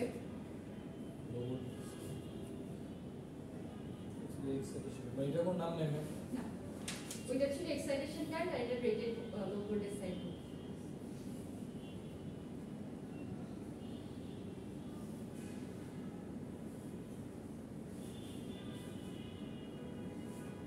এবার প্রবলেমটা আপনাদের নিজেদেরই বোঝার কথা। একটু চিন্তা করে দেখেন 23 ভোল্ট আর 65 অ্যাম্পিয়ার, এটা কি নরমাল ডিভাইসে বা স্ট্যান্ডার্ড ডিভাইসে সম্ভব? মানে আপনার এখান থেকে লো ভোল্টেজ সাইডের যে ভ্যালুটা আসতো এটা কত? 10% of rated voltage, that means হচ্ছে 23 ভোল্ট, আর কারেন্ট রেটিং কত ছিল এখানে? 65 অ্যাম্পিয়ার। তো এত বড় কারেন্ট এত ছোট ভোল্টেজ নরমাল ডিভাইসে মানে পসিবল না। তাহলে এই কারেন্টের জন্য আমার আবার কি লাগবে? সিটি লাগবে, কারেন্ট ট্রান্সফর্মার লাগবে। That is 23 volt. सो यहाँ पे हम लोग को वोल्टेज सोर्स का रिक्वायरमेंट है 23 वोल्ट, और वोल्ट मीटर मेजर कितना करेगा? यहाँ पे जितना वोल्टेज देना है उतना ही मेजर होगा, दैट इज 23 वोल्ट, और एमीटर तो 65 एम्प्स मेजर कर रहा है। अब चलो चलते हैं एचवी साइड में शॉर्ट सर्किट टेस्ट करके देखते हैं। আচ্ছা, এইচপি সাইডেরটা সবাই নিজেরা সলভ করে আমাকে বলেন তো কি আসে ভ্যালু। ওকে না ভোল্টেজ সোর্স কি 23 ভোল্ট দেওয়া যায়? না, আপনার হচ্ছে নরমালি 23 ভোল্টটা তো কম দিয়ে অ্যাকুরেট রেজাল্ট পাবেন না। ওইটাতে যেমন কারেন্ট অত ছোট হলে অ্যাকুরেসি থাকবে না, এখানে ভোল্টেজ অত কম হলে অ্যাকুরেসি থাকবে না। 2 ভোল্ট দেখতে যখনই হাই ভোল্টেজ সাইডেরটা ড্র করবেন খেয়াল করে টার্নস সংখ্যা নাম্বার অফ টার্নস বেশি দিবেন। হাই ভোল্টেজের যে রেটিংগুলো ছিল এটা লেফটে বসবে, লো ভোল্টেজের যে রেটিংটা আছে এটা রাইট সাইডে বসবে, আর লো ভোল্টেজের এই পার্টটা তখন শর্ট করে দিতে হবে, হাই ভোল্টেজের ইনস্ট্রুমেন্টগুলো কানেক্টেড থাকবে। পরীক্ষার সময় একই কথা কিন্তু আজকে ক্লাসে বারবার বলেই যাচ্ছি, পরীক্ষায় যদি ডায়াগ্রাম ভুল হয় তাহলে নাম্বার পাবেন না, একদম জিরো। এখানে পার্শিয়াল মার্কিং করারও চান্স নাই।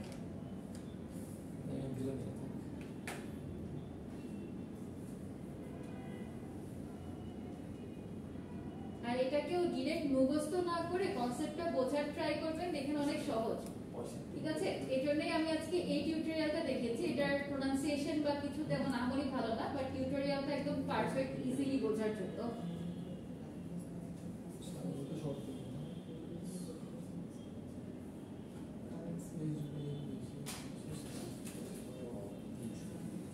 এর কারেন্ট কত হবে? কারেন্ট আমি তো 4.5 4.5 আর ভোল্টেজ 330। तो एलबी साइड में यहाँ पे हम लोग शॉर्ट कर दिए और एचबी साइड में मेजरिंग इंस्ट्रूमेंट और वोल्टेज सोर्स को कनेक्ट कर दिए। तो अब एमीटर के थ्रू करंट कितना फ्लो करेगा? एचबी साइड का rated current that is 4.5 amps, और वोल्टेज कितना अप्लाई करना है? जो रेटेड वोल्टेज है उसका 10% दैट इज 330 वोल्ट। सो इस केस में 330 वोल्ट अप्लाई करना है, और वोल्ट मीटर ऐसा होना चाहिए जो 330 वोल्ट मेजर कर पाए, और एमीटर 4.5 एम्प्स मेजर कर पाए। सो यहाँ पे भी कंपेयर करके देखो, अगर एचबी साइड में करते हो तो ये सब मेजरिंग इंस्ट्रूमेंट और वोल्ट मीटर स्टैंडर्ड रेटिंग का होता है और इजीली अवेलेबल होता है। यहाँ पे देखो एमीटर को 65 एम्प्स मेजर करना है, तो 65 एम्प्स तो डायरेक्टली नहीं मेजर होगा, सीटी कनेक्ट करना है उसी के बाद यहाँ पे मेजर हो सकता है। लेकिन यहाँ पे है 4.5 एम्प्स जो एमीटर डायरेक्टली मेजर कर सकता है, सीटी यूज करने का कोई जरूरत नहीं है। और यहाँ पे वोल्ट मीटर को मेजर करना है 23 वोल्ट, तो 23 वोल्ट मेजर तो हो सकता है। सिमिलरली सेम प्रॉब्लम फंसता है यहाँ पर भी, जितना कम वोल्टेज को एक्यूरेटली मेजर करने के लिए स्पेशली डिजाइन वोल्ट मीटर को यूज करना पड़ेगा, वरना तुम जो इक्विवेलेंट पैरामीटर निकालोगे उसमें बहुत सारा एरर आ जाएगा। सो आज की इस वीडियो से हम लोग समझे शॉर्ट सर्किट टेस्ट और ओपन सर्किट टेस्ट हम लोग दोनों साइड में कर सकते हैं, लेकिन अगर हम लोग ओपन सर्किट टेस्ट को एलबी साइड में करते हैं और शॉर्ट सर्किट को एचबी साइड में, तो वोल्ट मीटर एमीटर जो सब इस टेस्ट को करने के लिए जरूरत पड़ेगा वो लैब या वर्कशॉप में इजीली मिल पाएगा, क्योंकि इस सब का रेटिंग स्टैंडर्ड अवेलेबल रेटिंग के आसपास होता है, जिससे इस टेस्ट का एक्यूरेसी भी बढ़ जाता है। वरना तुमको specially designed ammeter voltmeter ये सब यूज करना है जिससे प्रिसाइज रीडिंग मिल पाए। फाइनली वीडियो को एंड करते हैं एक ट्रिक के साथ। बहुत बार देखा हूँ स्टूडेंट कंफ्यूज रहते हैं open circuit test LV side में करने से फायदा है कि एचबी साइड में। तो ये ट्रिक याद रखना, ओवरलोड और शॉर्ट हाइट, ये दो टर्म्स को याद रखना है। ओवरलोड ओ से आ गया ओपन सर्किट, एल से हो गया एलबी साइड, और शॉर्ट हाइट इससे शॉर्ट सर्किट और एच से मैम 330 वोल्ट নরমালি কি পাওয়া যায়? 330 আপনার হচ্ছে যে ভোল্ট মিটারটা থাকে ওইটা আপনার 315 এর রেটিং দেওয়া থাকে, বাট 330 এর এটাও পাওয়া যায়। আমি সাপ্লাই ভোল্টেজ চাচ্ছি ল্যাবরেটরি ইকুইপমেন্ট প্লাস ওইটাতে 330 ভোল্টেরটা। আমাদের বা ইয়াতে করাবেন এনার্জি কনভার্সন 2 তে তখন দেখেন পাবেন। মানে কি ইকুইপমেন্ট নাম কি? ইকুইপমেন্ট নাম কি মানে ভোল্টেজ যেটা সাপ্লাই মানে এই যে হাই ভোল্টেজে এখন যে সাপ্লাই দিচ্ছে না 230 ভোল্ট, এই ভোল্টেজটা সাপ্লাই পাবো কোথেকে? সোর্স বলতে হচ্ছে আপনারা এই ইকুইপমেন্টটা কি দেখছেন ল্যাবেরটা? কি ইকুইপমেন্ট? মেশিন ল্যাবে কখনো গেছেন?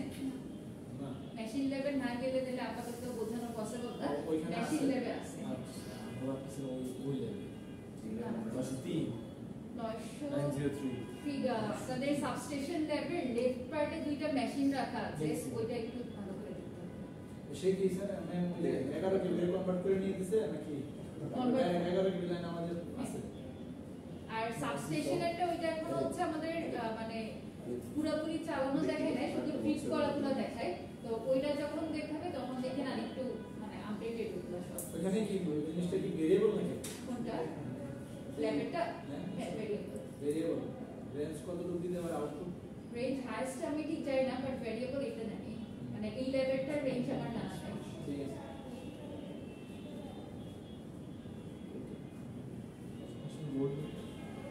আচ্ছা এবার একটু কোশ্চেন প্যাটার্নে কথাবার্তা বলি। এখানে হচ্ছে একদম সিম্পলি জাস্ট আপনার এক্সপ্লেনেশনগুলো দেওয়া আছে, কারণ পরীক্ষার সময় আবার এক্সপ্লেন করতে যে অনেকে একদম শর্ট লিখে ফেলেন, অত শর্ট লিখলে হবে না, ঠিক আছে? তো প্রথমত আমরা সেফটি কনসিডারেশন আর accuracy of core loss measurement এই দুইটা পয়েন্ট লিখব ওপেন সার্কিটের জন্য। আর শর্ট সার্কিট টেস্টের জন্য আপনার হচ্ছে copper loss measurement, low voltage application, এই টাইপের পয়েন্টগুলো কেন করা হয়? হ্যাঁ কেন করা হয়। আর পরীক্ষার সময় যেটা বললাম, যদি হচ্ছে চারটা পার্টি আপনাকে দেখেন কোয়েশ্চেন করে বুঝতে পারেন যে ড্র করতে হবে, সেই ক্ষেত্রে হচ্ছে দুই পার্টে থাকবে, দুই সেগমেন্টে। আর যদি একই সেগমেন্টে দেওয়া থাকে যে আপনার হচ্ছে কোনটা কোন সাইডে করা লাগবে, তখন জাস্ট আপনি ওপেন সার্কিটটা লো ভোল্টেজে, শর্ট সার্কিটটা হাই ভোল্টেজে করা লাগবে দিয়ে ওর মেইন ডায়াগ্রামটা ড্র করে দিলেই হবে। এখানে তো কথা বলতেছ না না না, এই কোশ্চেন আছে যে কম্পারিজন আসলে ড্র কিন্তু দুইখানেই করা লাগবে।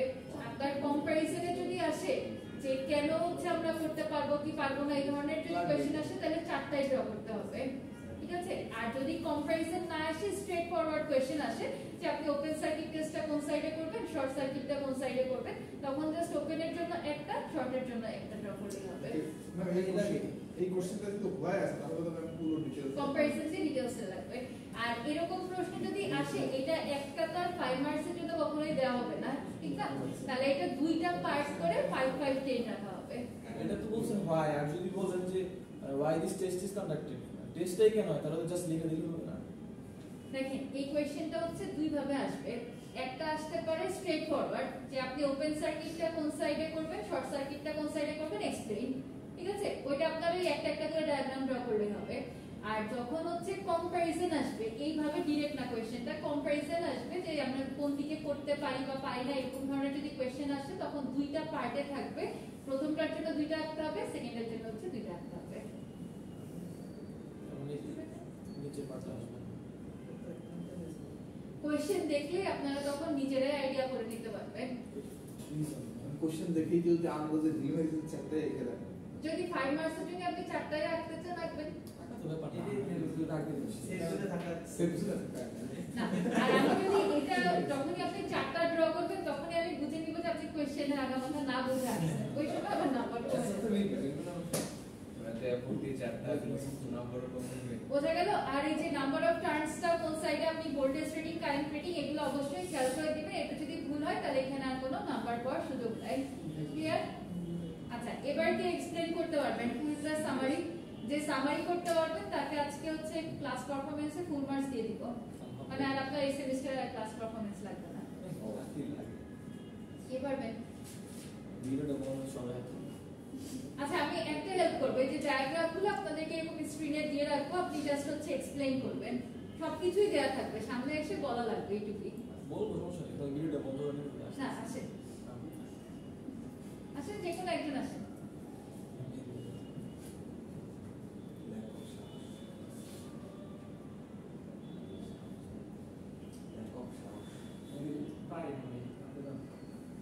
সপ্তাহ মেহেদিবাদ দেওয়া সম্ভব আমি ভাবছি তাই তো আসলে 5 মিনিটস টাইম দিলাম, যে কোনো দুইজন আসবেন, আসেন। হচ্ছে স্ক্রিনে দেওয়া থাকবে আপনার ক্যালকুলেশন যা যা এখানে এরকম শো করা আছে না, প্রত্যেকটাই দেওয়া থাকবে। আপনার কাজ হবে হচ্ছে কেন করা হলো জিনিসটা এক্সপ্লেইন করা, দেখে দেখেই বলতে পারবেন, কারণ এখানে হলো আপনার সবকিছু ক্যালকুলেশনও করে দেওয়া আছে। হ্যাঁ আশা আপনি পারবেন না? ভয় নেই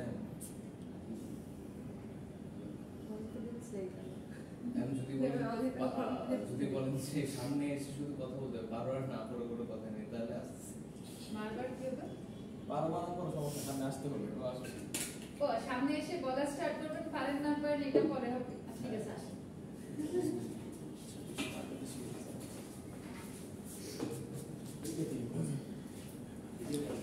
প্রথমটা হচ্ছে একটু সামনে একটু সামনে নাই, ক্যামেরা দেখা যাচ্ছে না। হ্যাঁ একটু সামনে নাই। ফার্স্ট এটা দিয়ে স্টার্ট করেন। তাহলে আবার পিচ করবে। এটা হচ্ছে মানে দেখতে পাচ্ছি না ওপেন সার্কিট টেস্ট এটা। Open circuit test. So, why open circuit test is tested in high voltage side? Open circuit test perform না low voltage side. Low voltage. আমি দেখতে পাচ্ছি না তো। অসুবিধা নেই, আমি এটা টাইটেল কোশ্চেন দরকার না তো বোঝা। আর আপনি শুধু একটা জিনিসই বোঝাবেন যে এখানে আমাদের ওপেন সার্কিট টেস্টটা কেন হচ্ছে লো ভোল্টেজ সাইডে করা হয়, হাই ভোল্টেজে করলে কি কি অসুবিধা হতো, এই ক্যালকুলেশনগুলো দেখে জাস্ট এক্সপ্লেইন করেন। সেটা হচ্ছে প্রথমটা। হ্যাঁ ফার্স্ট এটা। তো লো ভোল্টেজ সাইডে কেন ওপেন সার্কিট টেস্ট করা হয়? প্রথমত ওপেন সার্কিট টেস্ট করার সময় হাই ভোল্টেজ সাইড সবসময় ওপেন থাকবে, মানে যেই সাইডের উপর করবো তার অপোজিট সাইড হচ্ছে ওপেন থাকবে। তো লো ভোল্টেজ সাইডের উপর যখন টেস্টটা টেস্ট করা হবে তখন কারেন্টের 5% নেওয়া হয়। তো কারেন্ট হচ্ছে লো ভোল্টেজ সাইডে কারেন্ট হচ্ছে বেশি 65 অ্যাম্পিয়ার ছিল। 65 অ্যাম্পিয়ার, তার 5% হচ্ছে 3.25 অ্যাম্পিয়ার, যেটা হচ্ছে স্ট্যান্ডার্ড কোয়ালিটি, যেটা হচ্ছে ল্যাবে ইজিলি পাওয়া যায়, মেজার করার জন্য মানে মেশিন পাওয়া যায়, অ্যামিটার পাওয়া যায়। হ্যাঁ very good.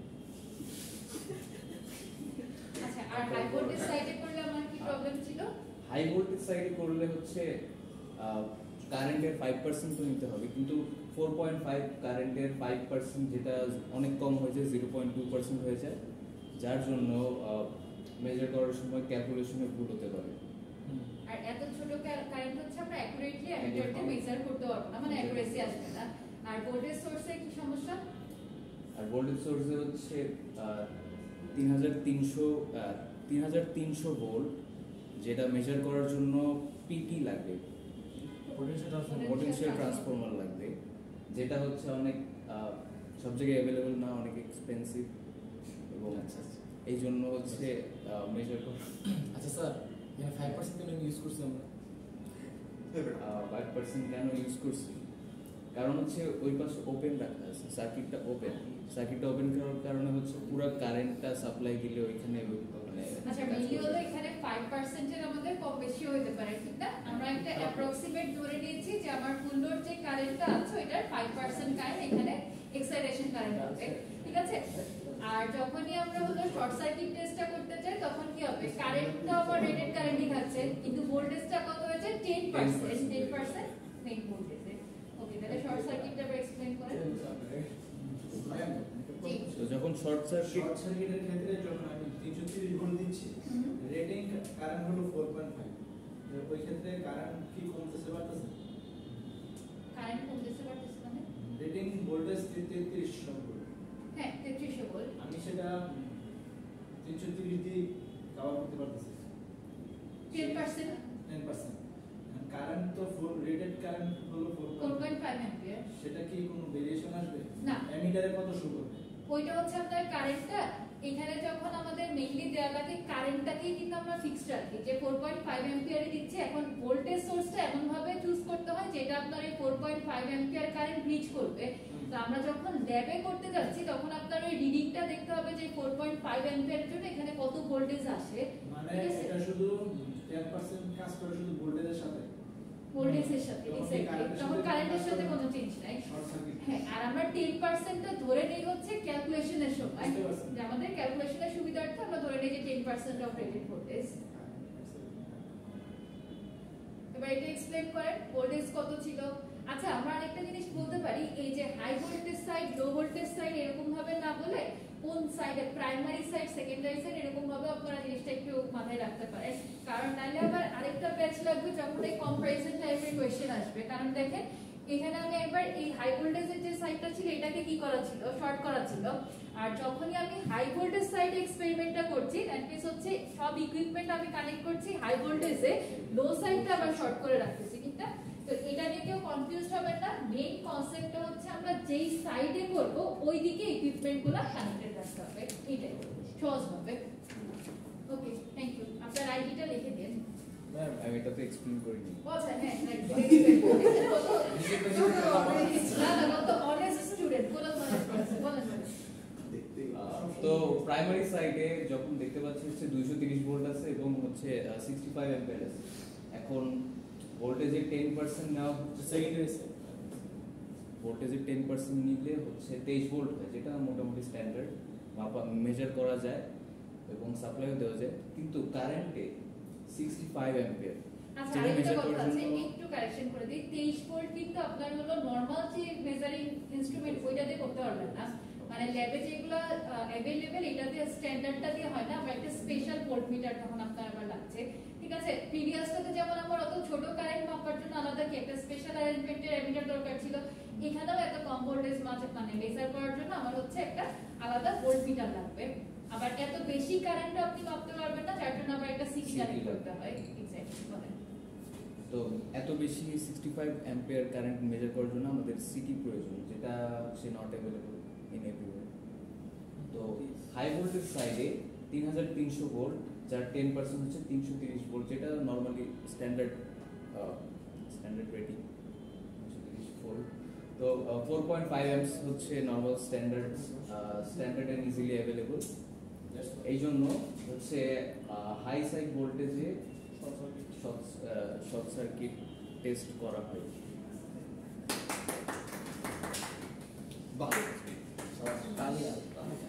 আপনার আইডিটা আজকে যখন অ্যাটেন্ডেন্স দিবেন না ওটার সাথে অ্যাড করে দিন।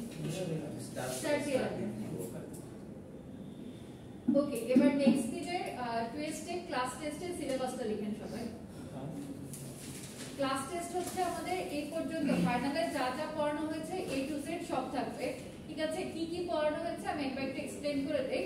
ট্রান্সফরমারের এই পার্টটা মিড টার্মে কভার করা হয়েছিল না, ওইজন্য এটা ফাইনালের জন্য অ্যাড হয়ে যাবে। Open circuit test low voltage সাইডে আর short circuit test high voltage সাইডে কেন করা হয়, জাস্ট ট্রান্সফরমার টেস্টিং লিখে রাখতে পারেন শর্টে। ওকে, দেন হলো আমাদের 3 phase induction motor. 3 phase induction motor থেকে both theory and mathematical problem সবকিছুই থাকবে এই পরীক্ষাটাতে। ওকে, আপনাদের যে আমি হচ্ছে সারেন্ট টেস্ট নিয়েছিলাম ওইখানে কিন্তু কোনো ম্যাথ ছিল না, কিন্তু এটা যেহেতু অ্যানাউন্স করে নিচ্ছি সুতরাং অবশ্যই ম্যাথ থাকবে। এই স্লাইডটা যেটা আপলোড করা ছিল 3 ফেজ ইন্ডাকশন মোটরের, দেখবেন introduction, advantage, disadvantage, classification of induction motor, construction, then হচ্ছে আপনার squirrel cage, wound type, calculation মানে কিছু mathematical problem, slip, rotating magnetic field production. এইটা যদি এখান থেকে বুঝতে অসুবিধা হয়, যে ভিডিও দেখে আমি বলেছিলাম না অ্যানিমেশন দেখে, ওইটা থেকে পড়তে পারেন, অসুবিধা নাই। নেক্সট হলো সিঙ্গেল ফেজ ইন্ডাকশন মোটরের এই পিডিএফ কপিটা আপনাদের পোর্টালে আপলোড করা আছে, এটা থেকেও পড়তে হবে। ক্লাসে যা যা পড়িয়েছি, অ্যাপ্লিকেশন, দেন হলো এসি মোটরের এই কনসেপ্ট, সিনক্রোনাস ইন্ডাকশন মোটরের ডিফারেন্স, ক্লাসিফিকেশন, টাইপস, এই পিডিএফটা থেকে যা যা ক্লাসে কভার করা হয়েছে ওগুলো সব পড়বেন। ক্লাসে ছিল না আমাকে, ক্লাসে ছিলেন না, ভিডিও দেখবেন তাহলে, টিউটোরিয়াল সব আপলোড আছে, একটা মনে হয় বাদে। সিঙ্গেল ফেজ 3 ফেজ দুটো কি দেওয়া আছে না আপলোড? হ্যাঁ, আপলোড করা আছে। আর rotor frequency depends on slip, এটা আপনাদেরকে আমি ক্লাসে নোট করিয়ে দিয়েছিলাম, এটার পিডিএফটা আপলোড করা নেই কারণ পিডিএফে কিছু জিনিস মিসিং ছিল, এটা আমি আপনাদেরকে এমনি শিখিয়ে দিয়েছিলাম। তো এটা ক্লাস লেকচার দেখে পড়বেন যে rotor frequency depends on slip, এটার যে ক্যালকুলেশনটা ছিল।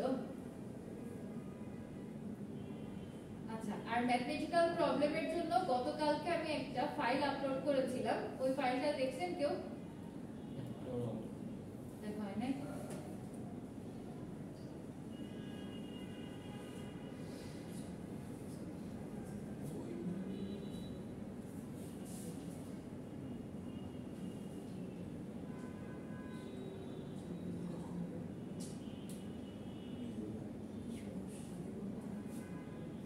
Rotor frequency depends on sleep. Slide কি নেম আপলোড করছেন?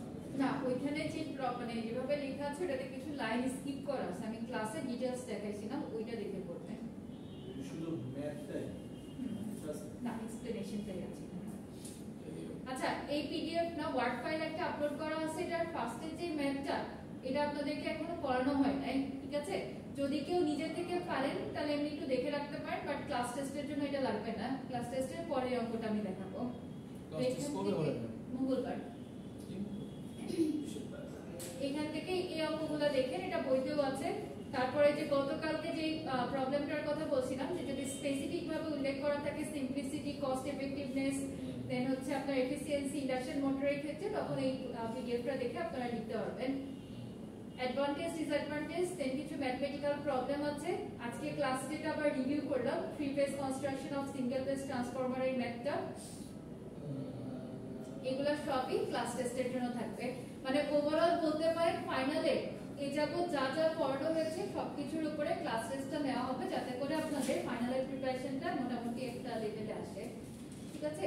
আর এই পরীক্ষায় পাশের জন্য একটা দেখা ঘাট করানো কোনো কিছুরই কোনো সুযোগ থাকবে না, কারণ যদি কেউ এরকম করার ট্রাই করেন আমি সাথে সাথে হচ্ছে আপনার স্ক্রিপ্টটা ক্যান্সেল করে দিব। আর আরেকটা জিনিস মাথায় রাখবেন, এই এক্সামে যদি কেউ দেখাদেখি করার ট্রাই করেন, আমি কিন্তু আইডি নোট করে রেখে ওইটার ইমপ্যাক্ট আপনার ফাইনালের মার্কসের উপর পড়বে, বুঝে গেল? কারণ আপনারা কয়জন থাকেন, 10-12 জন থাকবেন হাইয়েস্ট গেলে, এটা একদম এই চোখের সামনেই দেখা যাবে। আর কেউ যদি মনে করেন যে এর দূর আমি ক্লাস টেস্টই দিব না, এত ঝামেলা ভালো লাগে না, তাহলে ক্লাস টেস্টের যে 10% মার্কস ওইটাতে 0 পাবেন। কয়েকটা কন্ডিশনের উপর পরীক্ষাটা হবে, কারণ এই পরীক্ষাটার উপরে কেন এতটা জোর দিচ্ছি এটা এখন না বুঝলেও ফাইনাল হওয়ার পরে বুঝতে পারবেন, ঠিক আছে? সো টুয়েস্টে এক্সামটা লিখে রাখেন। এখন টাইম মার্কস কোনো কিছুই আমি বলতে পারছি না, কারণ কোশ্চেন আমি এখনো করি নাই। শুধু এতটুকুই বলি, টুয়েস্টে ক্লাস টেস্ট হবে, ফাইনালে একদম শুরু থেকে আজকে পর্যন্ত যা যা পড়ানো হয়েছে ফুল সিলেবাসও বলা যায় না, কারণ সিলেবাস আরেকটু বাকি আছে। কোয়ার্টার সিলেবাস টুয়েস্টে হচ্ছে আমাদের ক্লাস টেস্ট, ক্লাস টাইমেই হবে, ফাইনালে সিলেবাস।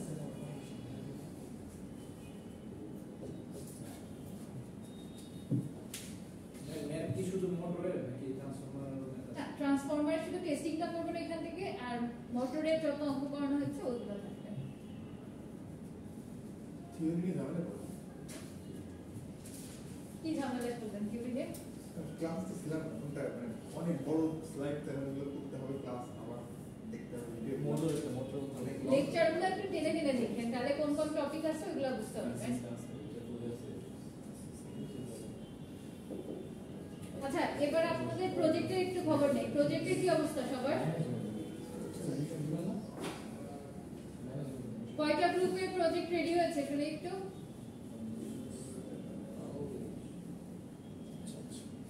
আচ্ছা, আপনার নাম মেহেদি না? আপনার কি? আপনি না, আপনার সামনে নাই, সরি। ওই আপনি গতকালকে যে পিডিএফ এর কথা বলেছিলেন ওটা কিন্তু পোর্টালে আপলোড করেছি কালকে, গতকাল রাতে করছি, ওটা একটু দেখুন পোর্টাল চেক করে। ক্লাসের যেটার যে অঙ্কটা দেখিয়েছিলাম হোয়াইট এন্ডের, ওইটাই পোর্টালে দেওয়া আছে।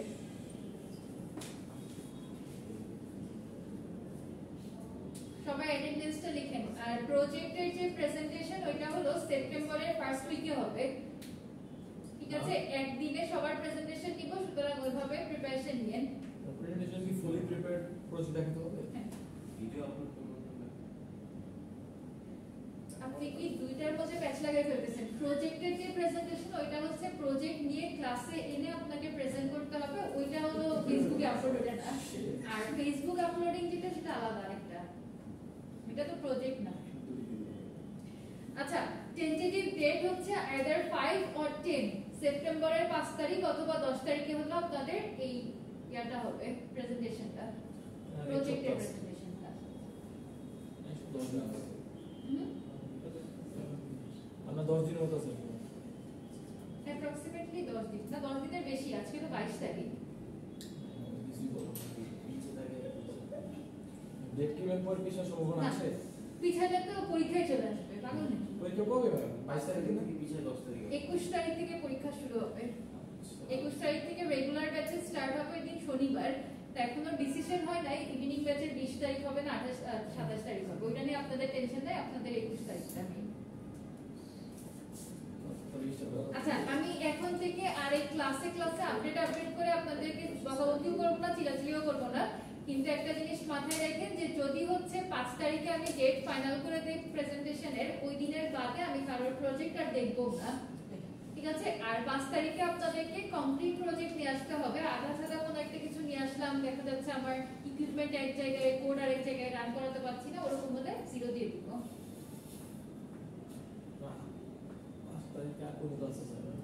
বৃহস্পতিবার দিন, আর কোন ক্লাস আছে? শনিবারে ক্লাস? বৃহস্পতিবার ক্লাস থাকে, মঙ্গলবার থাকে। ম্যাম কনসেপ্ট প্রজেক্ট হবে না, কনসেপ্ট হবে। Complete project. What is concept? Concept কি আমি এখানে আপনার নিচ্ছি, কি বলে এখানে পোস্টার প্রেজেন্টেশন হবে, যে কনসেপ্ট দিয়ে কাজ হবে। ভালো। আরেক চ্যাপ্টার। এসি ইঞ্জিনিয়ার হয়ে যদি এখন আবার ইলেকট্রিক্যালে পড়ে কি কথা বলেন যে একটা কনসেপ্ট প্রজেক্ট দিব, তাহলে কিভাবে হবে?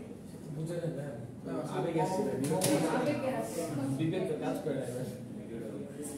মানে একটা এমনি একটা কোর্স টোর্স করায় তারপরে